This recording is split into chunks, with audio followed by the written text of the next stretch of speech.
Pernah nggak sih kalian ngerasa kalau kalian lagi bosen itu kalian tuh malah scrolling, nggak sebentar, tapi berjam-jam. Bahkan kalian sendiri tuh bosen ngelakuin scrolling itu. Tetapi dari hasil kalian scrolling itu kalian nggak dapat apa-apa. You guys get nothing. Kalian nggak dapat hiburan, kalian nggak dapat ide, kalian nggak dapat hikmah apapun dari kalian ngelakuin scrolling itu. Yang kalian dapetin tuh cuma waktu yang habis kalian gunain buat scrolling. Dan kalau ini udah jadi kebiasaan, ini tuh akan impactnya sangat besar banget. Karena kalau misalnya kalian lagi bosen, kalian tuh bukan nyari aktivitas lain, tapi kalian malah scrolling. Ini tuh bakal berimpact langsung ke cara kita bagaimana kita mengolah informasi. Tapi kita tuh pengennya informasinya itu cepat dan juga hasilnya tuh memuaskan. Jadi di IPB itu ada penelitian tentang bagaimana pengaruh TikTok, Instagram, dan juga sosial media lainnya itu yang mempengaruhi bagaimana cara pandangan mahasiswa dalam mencari sebuah informasi. Nah, mahasiswa itu lebih cenderung suka sosial media seperti TikTok ataupun sosial media lainnya karena dianggap itu lebih cepat dan lebih mudah dan kadang hasilnya juga memuaskan. Tetapi hal ini bukan terjadi karena tanpa sebab. Karena dari revolusi industri 1.0 hingga revolusi 4.0 itu tuh perkembangannya cepat banget. Bayangin aja, dari revolusi 1.0 hingga revolusi industri 2.0 itu waktunya itu membutuhkan waktu 1 abad. Sedangkan revolusi industri 3.0 hingga revolusi industri 4.0 itu membutuhkan waktu kurang lebih 30 tahun. Jadi gapnya sangat tinggi. Makanya teknologi itu cepat banget berkembang dan juga informasi itu sangat cepat berkembang. Tetapi ini bukan tentang revolusi industri atau perkembangan teknologi, tapi bagaimana jumlah informasi saat ini itu sudah banyak sehingga mempengaruhi tingkat fokus kita untuk mencapai apa yang pengen kita tuju. Kenalin, aku Gifar dari Teknik Industri Undip angkatan 2023.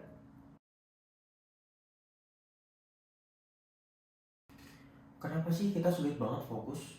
Jawabannya adalah variable reward. Kita terlalu sering mengkonsumsi informasi itu secara cepat. Jadinya kita tuh kebiasaan, kita tuh nggak mau mengolah informasi tersebut. Kita mau dapat informasi ataupun output yang cepat dan juga hasilnya memuaskan. Ada istilah namanya zombie scrolling yang ditemukan oleh McAfee tahun 2016. Jadi istilah zombie scrolling ini adalah kegiatan ataupun aktivitas scrolling tanpa tahu tujuannya itu apa, atau kita tuh secara tanpa sadar kita melakukan scrolling. Umumnya zombie scrolling ini dilakukan oleh orang yang kesepian atau orang yang biasanya menyendiri di kamar atau orang yang butuh hiburan di saat nggak ada hiburan lain. Jadi di otak kita itu ada namanya hormon dopamin atau hormon yang menghasilkan rasa senang ataupun happy emotion ke diri kita. Nah, dopamin itu tuh kerjanya sebagai pemburu, bukan sebagai penikmat yang terus kita menikmati hal-hal yang secara singkat ataupun relatif cepat. Kalau hormon dopamin ini dikeluarkan akibat konten-konten pendek ataupun menikmati informasi-informasi yang kita dapatkan secara cepat tanpa ada proses pengolahan, maka ambang batas dopamin ini akan menurun secara signifikan. Artinya kita itu sulit fokus dan juga tingkat kefokusan kita juga akan berpengaruh. Jadi kita nggak mau memproses informasi itu secara lama, kita maunya dapat yang cepat dan juga outputnya juga lebih cepat.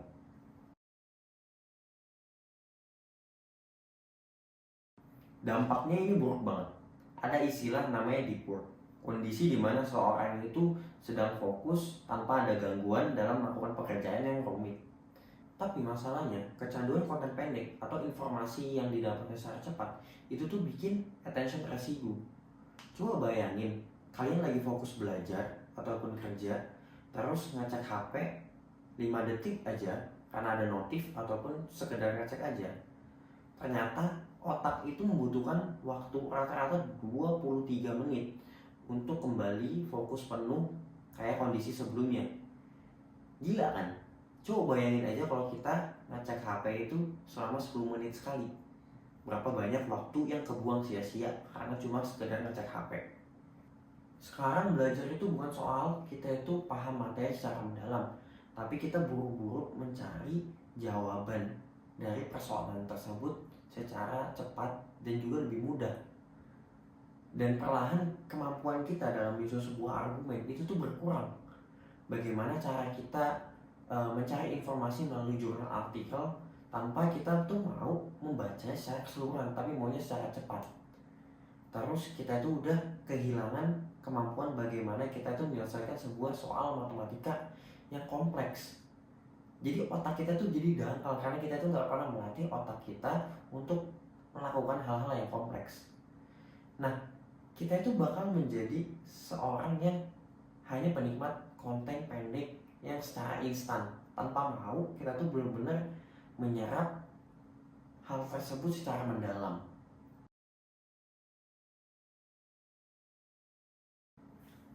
Ada istilah namanya information overload.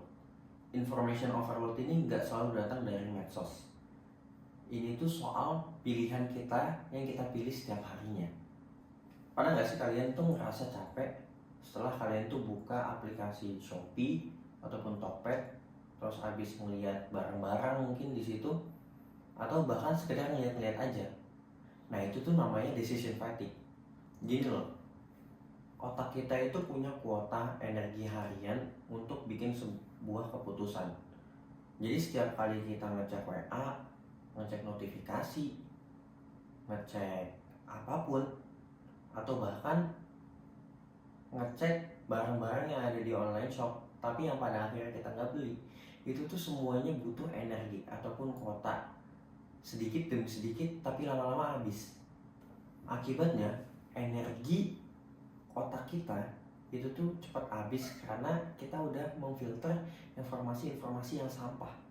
Akibatnya kita tuh kehilangan kemampuan untuk berpikir secara kritis.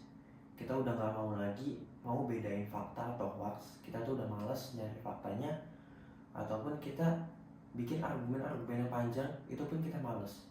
Dan pada akhirnya kita tuh males melakukan sesuatu hal. Intinya, jangan kita tuh meremehkan capek gara-gara digital. Yang capek itu bukan cuma mata aja, tetapi otak kita. Energi otak kita habis gara-gara disuruh memilih hal-hal sepele sepanjang hari.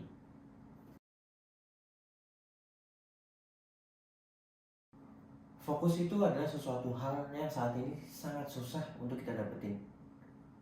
Bukan masalah pintar atau berbakatnya, tetapi bagaimana seseorang itu menjaga kontrol dirinya untuk bisa fokus di keadaan-keadaan yang sangat rumit. Solusinya adalah digital minimalism. Jadi minimalisasi digital dan juga maksimalisasi hidup. Caranya itu gampang banget. Intinya digital minimalism itu mengurangi tingkat konsentrasi kita terhadap digital. Jadi kayak kita mengurangi tingkat konsentrasi kita dalam penggunaan HP. Contohnya, kalian kalau semisal bangun tidur itu jangan langsung memegang HP, tunggu 1 jam atau 2 jam baru kita menggunakan HP. Kemudian cari aktivitas-aktivitas lain selain menggunakan HP. Salah satunya aktivitas di luar, semisal jogging, ataupun sepedaan, ataupun renang, ataupun tenis, itu bisa dilakukan. Kemudian menggantikan aktivitas-aktivitas dalam HP yang bisa digantikan dengan aktivitas lainnya. Contohnya semisal kalau membaca buku, kita kalau baca buku itu jangan dari HP, tetapi kita tuh membaca buku dari fisik aslinya, sehingga kita itu belajar untuk lebih berkonsentrasi dan juga tidak bergantung dalam penggunaan digital. Kita tuh udah kayak penguasa untuk perangkat kita sendiri. Pilihannya itu ada 2. Kita tetap lanjut pakai HP terus scrolling ataupun rebahan ngelihat video-video, atau naruh HP terus kita melakukan aktivitas-aktivitas di luar. Cukup simpel, jangan jadi zombie, itu aja.